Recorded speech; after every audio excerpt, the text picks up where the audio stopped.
Shannon, it's that time. What time is it, Courtney? It's after hours podcast time. All right. Welcome back to the Edu20 After Hours podcast. Where things get steamy. This is not that kind of podcast. She is joking. Drinking water, everybody. Okay. All right, Courtney. So again, we're trying to let everybody know a little bit about us, who we are, what we do, how we even got here. But one time, how I got here. Yes. Well, you see, Shannon, when two people love each other very much. Courtney, What? Not that kind of podcast. Oh, dang. Okay. No, where we got here to Edu20. Oh, all right. Like how I became a teacher? What's our or backstory? Like our villain origin story? Oh, maybe. Possibly. No, do you want to know how I became a teacher or just like how I met you? Both. Let me tell them how I met you. How about Okay, that? let's go there. So Shannon and I, we met because we both joined an organization for a job. And it was essentially like a teacher coach kind of, a curriculum This was after specialist. teaching for Yes, several this was years. after teaching. And they made the mistake one time of putting me and Shannon together on a group project. In a room. I will never forget this. So like they went through the explanation of something. It was like how to create this PD, I think. I don't even remember. Yeah. And, Shannon and I, we were kind of like the outliers. We didn't take ourselves too seriously. I don't know if y'all know that. But they put us together for a group project, and we get in this room, and I'm sweating. The room was hot to begin with. Yeah. But I'm sweating. We're the new kids. So that alone adds pressure. And I look at Shannon, and I'm like, hey. And we're surrounded by all these brilliantly smart people that use in this really big organization. words, and we're Right. like, yeah, what? Google the word. And so we get put in this room together to do this assignment, and I look at her, and she looks at me, and I'm like, do you know what we're supposed to be doing? She's like, no. Do you know what we're supposed to be doing? I'm like, absolutely not. And so in that room, in that moment, we realized it was a trauma bonding experience. Yeah, it was. We realized that we can fake anything till we make it, and we came up with something, and we sold that bad boy. Yeah, we did. That's when we realized that we're going to be friends for quite some time. Yeah. It was a great bonding experience. And in those moments of high pressure, some of the best friendships are forged. You can write that quote down. That's deep. It was deep. And I kind of made it up on the So spot. how did you get there before that? Like, how did you become a teacher? So a long time ago, I mean, when I was little, I think I always knew I wanted to be a 84 teacher. years ago. Did you just call me old? 1 million years later. You can earlier. stop. You can stop right now. No, even when I was little, I think I knew I wanted to be a teacher. I played teacher. Really? I loved school so much. It was great. And then for a while, if you've been in any one of my PD sessions, I actually then decided I wanted to be on the Grand Ole Opry for a long time. And I wanted to be a professional singer. And then my mom was like, I really think you make a great teacher. She strongly encouraged the teaching career over the singing career. Did. But Do you want to do a number for us right now? I'm going to save that for another Another rendition. after hours episode. Yeah, Okay. I need to be prepared. Okay. Warm up my You vocals. didn't do any scales yet. No. But then life took a wild divergence. Okay, let me take off my shoes and get comfortable here. Okay, and I ended up in a cult. Whoa, a skirt. Yeah, that might be a story for another day. We might need to go deeper into that Drank later. the Kool-Aid? No. No, it was a very religious organization. Even ended up in I'm not going to call it an arranged marriage because I did have a little bit of choice. And by choice, I mean between one of 2 or 3 people. So it was a coordinated, the whole thing. And so my life took a rapid detour.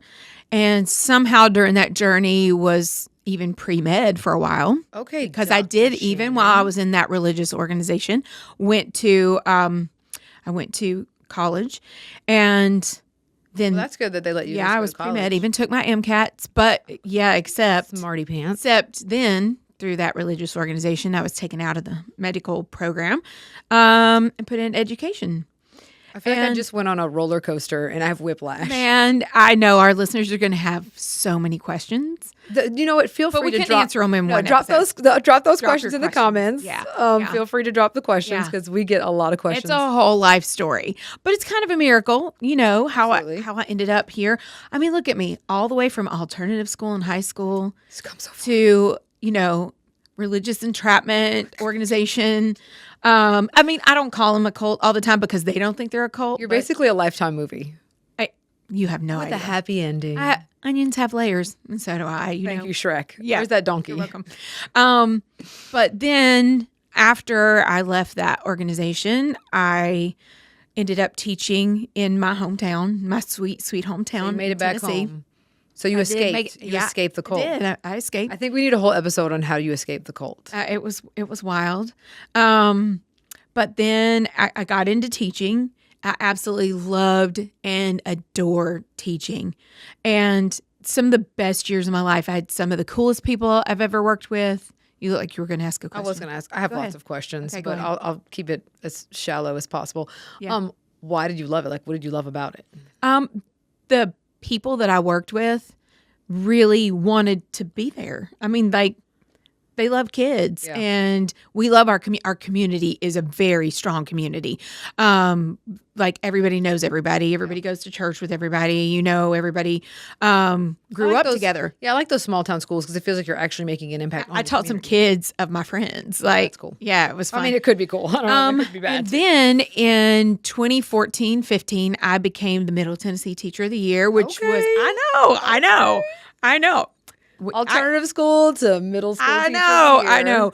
And I got a lot of opportunities to do a lot of things in Tennessee with the State Department. I met some amazing people. That's how I ended up with the organization that you and I ended up at together. I learned so many things through that organization, but I also learned a lot of things about myself and teachers. Yeah. I just knew that I had a passion for helping teachers. Like, I did a lot of time with kids. I was in my hometown teaching for about 15 years. But some of that, I became an instructional coach and then landed in that magical room, that magical day with you. And her life has never been And the we same. became best friends, and we haven't looked back. And no, my life has never been the same. Sometimes I question my life All choices. the time. She tells me every day I'm going into drop, and I'm like, For those listeners who don't know what drop is, that is a Louisiana thing I learned. she's now that a Louisianian. happens with retirement. It's a precursor to retirement. So I tell her all the time I'm going to retire. She retires every day from Yeah. her work sometimes. So I know a lot of people ask us all the time. Mm-hmm. So how did we end up from the classroom to the nonprofit where we worked to where we are, where we have our own company today, which still blows my mind. Like, we have our own company. We're just teachers. We're just teachers. We're just teachers. We have no MBA, no A, B, C, D, E, F, G. No. Okay, we do have the alphabet. But we're just teachers with master's degrees, and we run a company, a very successful company, Yeah. and we're very blessed. But how did we get here? Do you want to know how we got to Edu20? Do you want to know how I got to teaching? Like, what's the story? Oh, let's go back into your teaching. We're going to rewind. rewind a long time ago. Why did I become a teacher? I never saw myself being a teacher. Ever. Really? Yeah, I thought I was going to be a doctor. And then I got sick watching ER. So I did not know that about you. yeah, never want to be a teacher. And it was just crazy by default. I grew up in a household with a sister and a mom and dad and a grandfather who was a hardcore basketball coach. He coached a lot of different sports, but basketball was his jam. And so I would always go to his camps growing up, his basketball camps. And I got really good at this basketball thing. So when I got older, I started helping him out and coaching the little kids and kind of showing them things.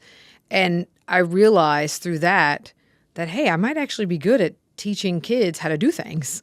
Like, I like this. This is fun. Yeah. And so that's how I ended up, deciding on kind of landing on being a teacher. But even before that, just my experience, I grew up, like I said, with a sister in my household, and she had a lot of learning exceptionalities, and she struggled with dyslexia.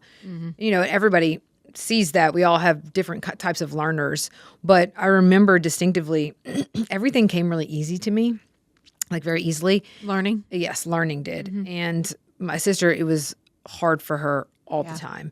In fact, my mom used to organize. I just remember as a child, like watching my mom organize all of her folders. And then it was back in the day when you had to read a reading story, the same reading story 4 days in a row and then take a test on it. My mom would spend hours reading the reading story into a tape recorder for my sister to listen to. So that way she would remember the story a little bit better when she would take her test. Same thing with spelling words.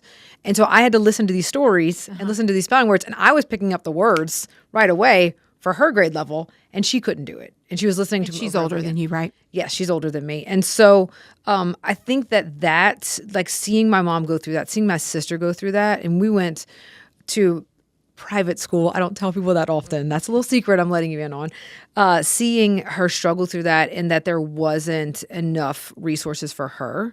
I think once I decided to become a teacher and I saw other students like my sister, like that just continued to burn and be the fuel for the passion I have for teaching. And then once I became a teacher, it was, okay, I want to do what's right for kids. Yeah. And as I got into it, I was like, I can do what's right for kids, but we need to do some right for teachers too. Do you feel like telling that pivotal story, that one moment that you knew her learning challenges were a big deal? Like that is still imprinted on your brain today. It's a wild story. Yeah. That's Because then we can also tell where she is today. Like, it's a miracle. She actually is a professor for a local university now. So she's got a master's degree in social work. She's kind of a big deal. Yeah. Shout out to Kristen. But back then, I can distinctively remember this. I just wrote about this actually in my practice memoir, soon to be on store shelves everywhere. I'll never forget this day. We were sitting in the carpool line. It was pretty hot outside that day. And I think my mom was coming to pick us up that day. And so I saw her car turn in. And like when you see your mom's car, it's like you get your stuff together, you stand up, you walk to the car. Yeah. So my name was called and I saw my mom's car pulling past and I just heard a loud bam. And I was like, what just happened? It was like a popping sound. And I look up and my mom's car windshield is completely shattered. Like I had just looked at her. So I'm like, what is happening? Oh my gosh. And so the teachers are scrambling because everyone heard the sound. Yeah. So I'm freaking out because, my mom, she's a big deal to me. And come to find out, the source of that POW, the source of the cracking of the window was my sister. Because what I didn't know is at the time, that day was test folder day. And my mom had worked tirelessly with her to study all of the things. And she learned all the words. She knew all the things about the story. And apparently that test folder was full of F's and she knew what was coming. And so out of that rage that she had for the trouble she was getting ready to get into, she picked up a rock and she hurled it at my mom's car. And her car windshield shattered there in front of everybody. So I will never forget that. And again, my mom didn't do anything wrong. My sister, from her perspective, it was like she was the evil one because I was about to get in trouble. But really, everybody was just trying to do what was best for Kristen, and she struggled. Yeah. So that only, I think of those students, when we do the work we do. And teachers are the same way. There are some teachers that are hard to reach. Yeah. And I'm real thankful that we get to do what we do because I feel like we do reach all kinds of teachers and we have a lot of fun doing it. Yeah. But yeah, I will never forget that. And like I said, Kristen is now thriving. She's got 5 kids, bless her soul. And she's a professor. So it's pretty cool how far she's come. But that just goes to show you like everyone can learn. We all learn differently, Right. But I will never forget that. So that's those are the 2 big stories of like me becoming like working with basketball and my sister being someone who doesn't learn as traditionally as other people do. Like that was kind of like my ultimate motivation for becoming a teacher. I love those stories so much. They have shaped you. And I've seen that play out in how I've seen you teach kids and I've seen you teach adults, and you always acknowledge that everybody learns differently. And that's kind of a foundation to our company, that we know that when we're training teachers, that when we're teaching them anything new, everybody learns differently. So we try to accommodate all those different ways in our sessions too. But then lives change a little bit, and sometimes people don't always stay in the classroom. Sometimes they become principals, which shout out to principals. That's something I could never do. In heaven for you. Right. It's like pre-K and kindergarten teachers. But then we joined forces through fate. And how did we start our company, and why did we start our company? Let me tell the whole story. Yeah. Okay, we're at 14 minutes. Okay. This is an extended after hours special, or we'll just cut it into 2. It's okay. So Shannon and I had worked for this company for a while, and then COVID hit. And when COVID hit, y'all know as teachers, the whole world changed. I mean, the whole world changed for everybody. But especially teachers. Teachers are amazing. And if you never believe that, we saw that during COVID. Like they pivoted immediately. And so with our organization, we did a lot of trainings, but we couldn't be in person. And so we were online all the time. I All day remember long, online. it was literally like, and my kids were home. So it was clock in, go to like 6 hours of online work and then clock out. And it was just exhausting. And we were both doing that role. And we were supporting districts all over the nation, which was great, but it was just really difficult. And so it was just very tiring. And I knew my kids were home. And I knew that we had learned so much, but we had so much more to give. Yeah. And so when, COVID was still happening, they started to, lift the mandates of people being at school. Like they all started going back with masks, socially distanced. And all of our schools in my state and your state, they opened up. Yeah. And so here I was giving trainings on the computer an hour away from a district that I could have just driven to, but I wasn't allowed to because our company was national. And no disrespect to that company, they were doing what they needed to do to protect us. Sure. But I was like Ariel. I wanted to be where the people were. You are definitely a people I may or may not have snuck to one of the districts at one point, and I got in trouble for that. I just get in trouble all the time, apparently. I really did. I snuck to one of my districts because I was like, there's 9 people in this room, and I'm presenting to them via computer, and I could literally drive 40 minutes down the road. So we got really tired of online, and we wanted to be in person. We wanted to be where the people were. But around that same time, I had a very, very dear friend of mine who was an educational consultant, and her name was Jill Jackson. Some of y'all might know her. She presented a lot in Plain Talk in New Orleans, but she wrote a book that I actually helped her edit, and we became friends, and we did lots of things. When I would go to California, I would have dinner with her. When she would come to Louisiana, she would come over to our house, hang out with our kids. And so we got close through all of this, but during COVID, I got a phone call when I landed. I took a trip to Disney World. I'm a Disney nerd. I took a trip to Disney World, and I got a phone call and a bunch of text messages when I turned my phone back on because, I'm a rule follower sometimes, and I turn my phone off when it goes into airplane mode. So when I turned it off of airplane mode, I got a ton of messages. I was like, oh my gosh, I'm so sorry, Jill. And I was like, what just happened? Well, it turns out Jill had a heart attack suddenly, unexpectedly during COVID. And she always told me, you should do this. You should do this on your own. You should do your own thing. You could do this, Courtney. And I was all like, no, I'm safe where I am. I'm doing what I'm supposed to be doing with this organization. But it was something about her passing and her belief in me and just knowing that I trusted you. We know we have a lot of fun together. We knew what we could bring to the table for educators. Right. Like that really was the catalyst for us launching Edu20. And our whole premise is just to keep it simple. That was Jill's premise as well. Like, just keep things simple. We overcomplicate everything in education. And so here we are today. And of course, I got to tell y'all, Shannon, please tell them. So Shannon was considering leaving the organization as well because we were just tired of being online all the time. Yeah. And Shannon had 2 potential job opportunities. Yeah, I was going to go back to some district work, but I still really wanted to make an impact. But I was debating back and forth between 2 different districts, and one of them fell through. One of them was still kind of up in the air. And those jobs? Yeah, those jobs. And so I get a call from Courtney, and she was like, hey, I've had this LLC for a while because you had actually filed for it a while ago, just never acted on it. It was just kind of waiting. And she said, I'm going to launch it. I'm going to do it. And we knew our presentation style together because we just comedy show. Yeah, we cannot be serious together. It's why do something if it's not going to be fun? Life is too short. Life is too short. And we are around a lot of academics, and academics are brilliant people. And I learned so much, but we just sometimes can't be contained a little bit. So Courtney's like, come do this, come do this, come do this.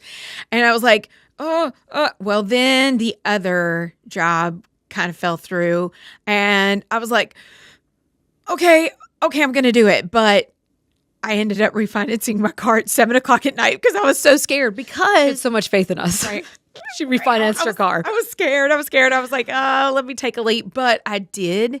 And I've never looked back because the thing I'm so excited and so proud that we've built is we've created professional learning to be what we needed it to be in the classroom. Mm-hmm. We always want it to be relevant. We always want it to be practical, like something you can use the very next day.